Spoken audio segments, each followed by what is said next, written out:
ಇವತ್ತು ನಾವು ನಮ್ಮ ಜಿಲ್ಲಾಧಿಕಾರಿ ಕಾರ್ಯಾಲಯದಲ್ಲಿ ಸಭಾಂಗಣದಲ್ಲಿ ಎಲ್ಲ ಬೀದಿ ನಾಯಿಗಳ ಏನು ಸುಪ್ರೀಂ ಕೋರ್ಟ್ ಆದೇಶ ಇದೆ 7 ನವೆಂಬರ್ 2025 ಆದೇಶದಂತೆ ಇನ್ಸ್ಟಿಟ್ಯೂಷನ್ಗಳಲ್ಲಿ ಇರುವಂತ ನಾಯಿಗಳನ್ನು ರೀಲೊಕೇಟ್ ಮಾಡಲಿಕ್ಕೆ ಏನು ಡೈರೆಕ್ಷನ್ಸ್ ಬಂದಿದ್ದಾವೆ ಅದಕ್ಕೆ ಸಂಬಂಧಪಟ್ಟಾಗಿ ಎಲ್ಲ ಡಾಗ್ ಲವರ್ಸ್ ಜೊತೆ NGOs ಜೊತೆನೂ ಮಾತುಕತೆಯನ್ನು ನಡೆಸಿದ್ದೀವಿ. ಸುಮಾರು ಸಲಹೆಗಳನ್ನು ನಾವು ಪಡೆದಿದ್ದೇವೆ. ಆ ಸಲಹೆಗಳಂತೆ ನಾವು ಮುಂದಿನ ಕ್ರಮ ವಹಿಸ್ತೀವಿ. ನಮ್ಮ ಜಿಲ್ಲೆನಲ್ಲಿ ಒಟ್ಟು ಖಾಸಗಿ ಹಾಗೂ ಸರ್ಕಾರಿ ಇನ್ಸ್ಟಿಟ್ಯೂಷನ್ ಲೆಕ್ಕ ಮಾಡುವಾಗ 8598 ಇನ್ಸ್ಟಿಟ್ಯೂಷನ್ಸ್ಗಳು ಪತ್ತೆಯಾಗಿದ್ದಾವೆ.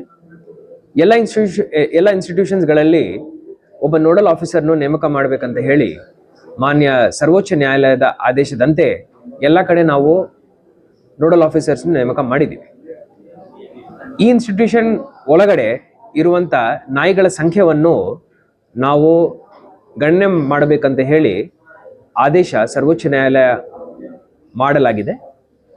ಅದರಂತೆ ಒಟ್ಟು 22,130 ನಾಯಿಗಳನ್ನು ನಾವು ಪತ್ತೆ ಮಾಡಿದ್ದೀವಿ. ಈ ನಾಯಿಗಳನ್ನು ಎಲ್ಲ ಸ್ಟ್ಯಾಂಡರ್ಡ್ ಆಪರೇಟಿಂಗ್ ಪ್ರೊಸೀಜರ್ ಪ್ರಕಾರ ABC ನಾರ್ಮ್ಸ್ ಪ್ರಕಾರ ಶೆಲ್ಟರ್ ಹೋಮ್ಸ್ಗೆ ಹಾಗೂ ABC ಸೆಂಟರ್ಗೆ ನಾವು ಶಿಫ್ಟ್ ಮಾಡಬೇಕಾಗುತ್ತೆ. ಉದಾಹರಣೆಗೆ ಕಾರ್ಪೊರೇಷನ್ ಅಲ್ಲಿ ಒಟ್ಟು 539 ಇನ್ಸ್ಟಿಟ್ಯೂಷನ್ಗಳ ಪೈಕಿ ಒಟ್ಟು 2,536 ನಾಯಿಗಳನ್ನು ಅವರು ಐಡೆಂಟಿಫೈ ಮಾಡಿದ್ದಾರೆ.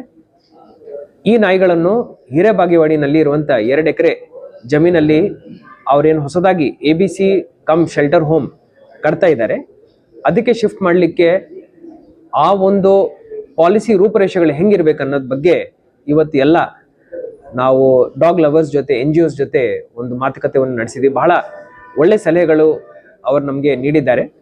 ಪ್ರತಿ ಹಂತದಲ್ಲಿ ಎಲ್ಲರನ್ನು ಒಗ್ಗೂಡಿಸ್ಕೊಂಡು ನಾವು ಈ ಕೆಲಸ ಮಾಡ್ತೀವಿ ಅಂತ ನಾನು ತಮ್ಮೆಲ್ಲರಿಗೂ ಭರವಸೆ ನೀಡ್ತಾ ಇದ್ದೀನಿ. ಧನ್ಯವಾದ.